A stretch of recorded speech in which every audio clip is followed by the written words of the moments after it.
Here, welcome back to the Gear Obsession channel. In this episode, I will be doing a review of the Cold Steel American Lawman. So stay tuned.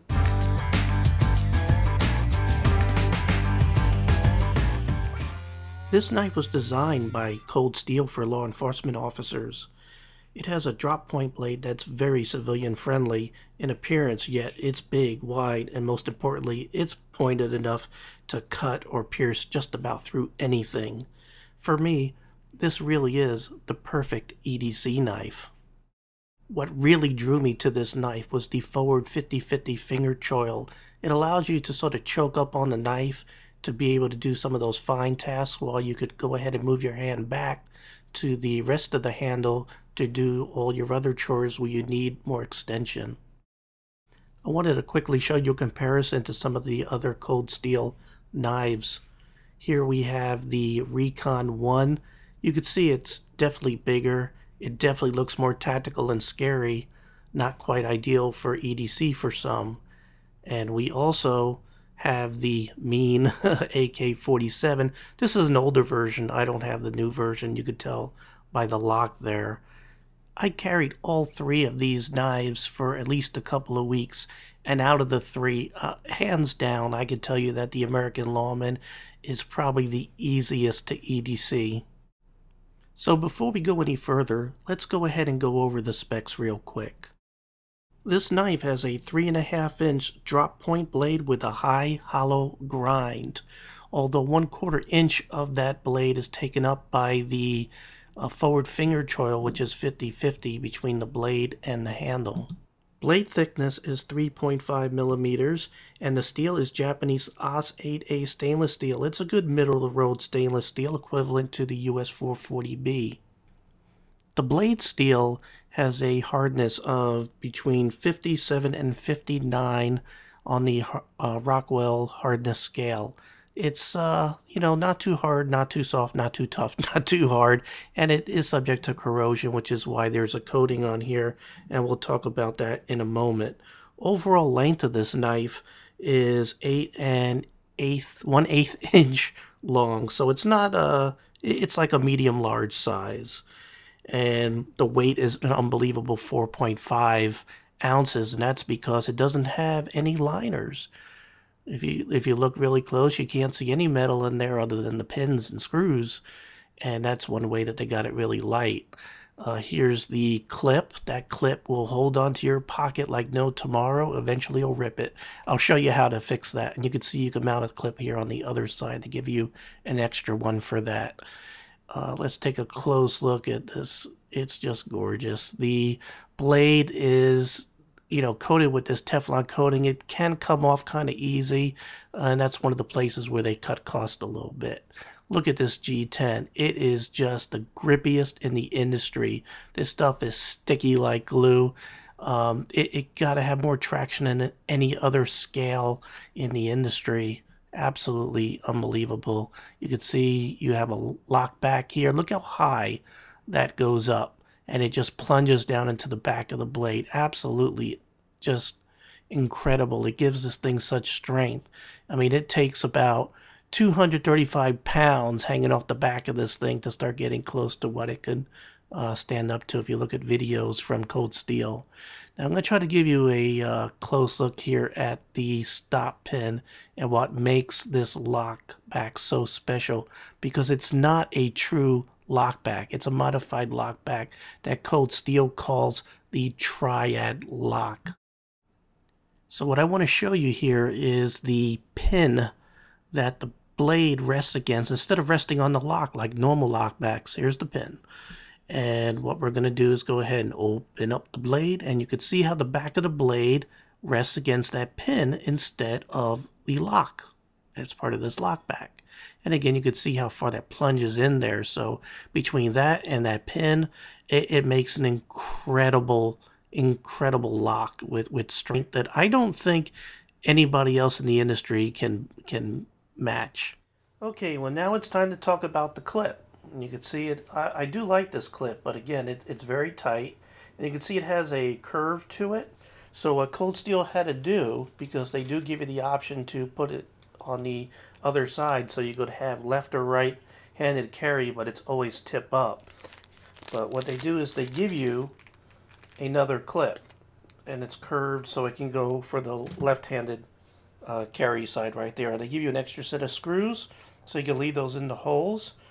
And if you're worried about the screws getting screwed into the G10 scales, you don't need to worry, because there's an aluminum spacer right here where those screws and this one screw that holds the scales together all go into that aluminum spacer. And then of course here's the lock back, and these, you know, you have a pin that the lock pivots on,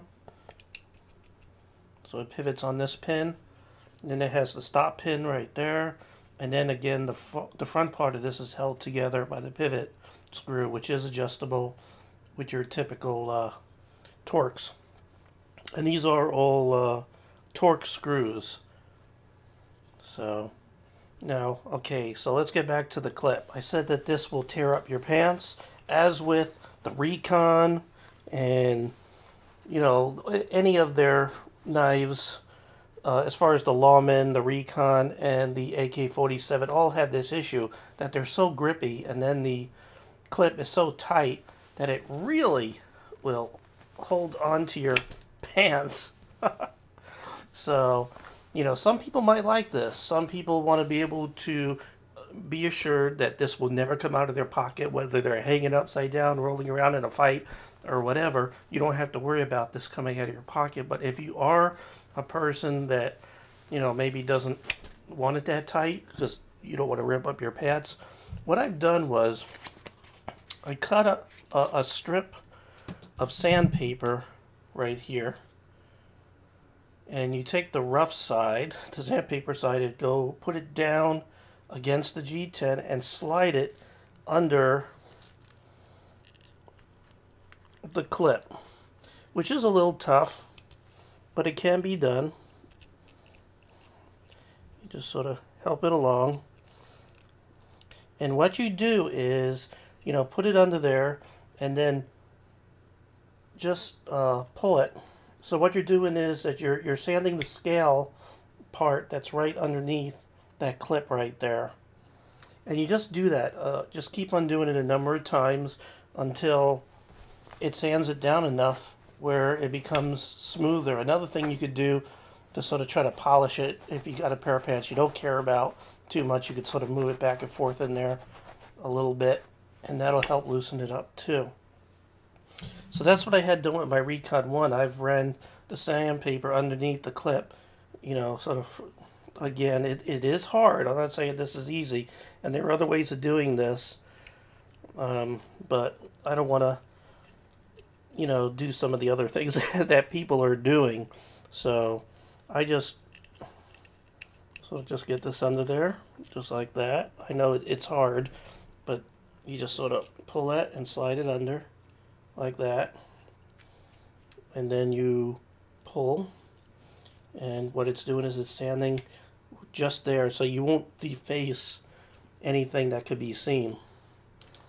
Of course, if you switch this to the other side, then you'll have a spot that's worn right there, but it'll probably wear eventually just from normal use. So let's talk ergonomics really quick. First of all, you can see it has a thumb stud which is reversible. It's not truly ergonomic. You can see one side is shorter and this side is longer, and there's a screw for a flathead right there, and you could unscrew it and turn it around and screw it back in, so you get the longer side on the side that you prefer to carry on. Even though you can, there is enough there that you can, you know, use the shorter side, but I think Cold Steel should have made them where they were the same size. I guess they were trying to save a little bit of weight, but I don't know how much weight that actually saved. That's really pushing it in my book. Now, the next thing is ergonomics, as far as the way it feels. And this knife is very comfortable. It's not the most comfortable, but it's very comfortable. And what I really like, again, is that you could choke up on this. So if you're doing any fine whittling or fine work, you have a lot of control of this blade. This is the ideal blade, or one of the ideal blades for EDC, the drop point. You know, it could do everything well, slice and stab. And because it has this forward 50-50 choil, you could do all your fine work, and then if you have to push it into a defensive roll, you could come back and add a little bit of extension to this, where it could make a good defensive knife.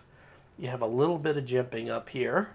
It's more visual than functional. I mean, it does a little bit, but the scales are so grippy that you really, you just don't need jimping on this knife.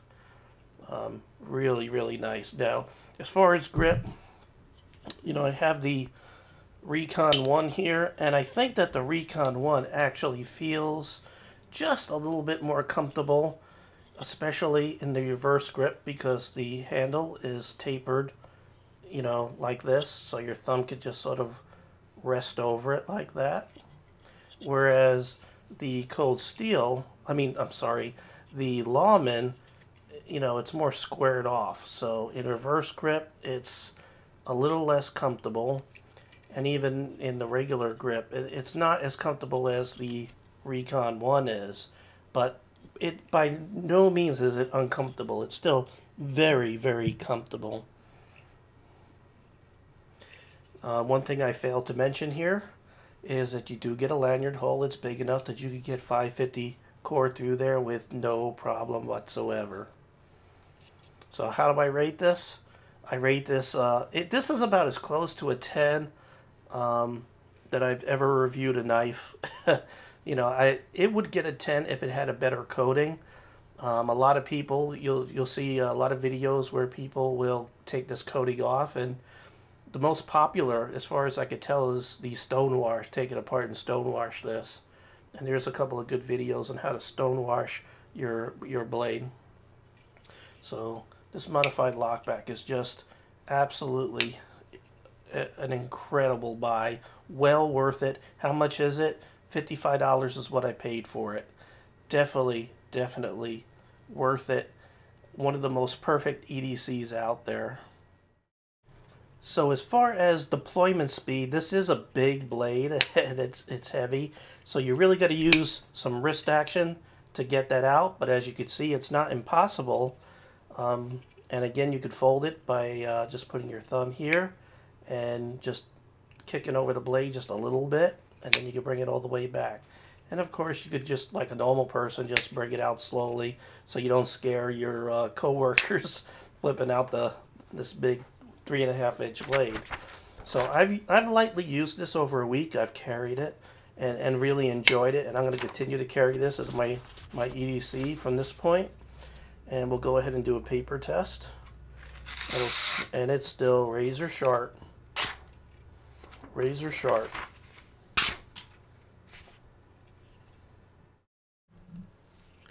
So between the AK-47, the Recon 1, and the Lawman, for everyday carry, I absolutely recommend the Lawman over all the others, with the Recon close behind. The Recon, I think, and the AK-47 are more of a defensive type of knife, and this is more EDC, because it's just, I'm trying to think of a good name for this. It's a good multi-role knife, all-purpose knife, EDC knife, and I want to give it a 10 out of 10, but again, because of the finish that's put on, the coating that's put on this blade, and because they didn't go ahead and make the thumb studs truly ambidextrous, they lost a point. So it gets a 9 out of 10, $55.